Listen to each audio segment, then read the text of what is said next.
শাড়ি লিবা গো শাড়ি। শাড়ি বিস্তা দেশে পুজো তো চলেই এলো, কিনবেন না? কি শাড়ি?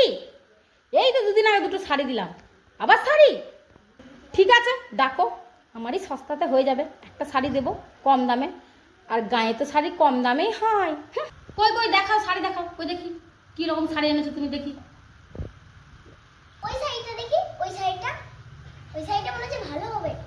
এই শাড়িটা ভালো লাগছে আমার গায়ে একদম। কত দাম এই শাড়িটা? কত দাম? বাপরে, 3000 টাকা দাম। আমি কত ভাবলাম সস্তাতে হবে,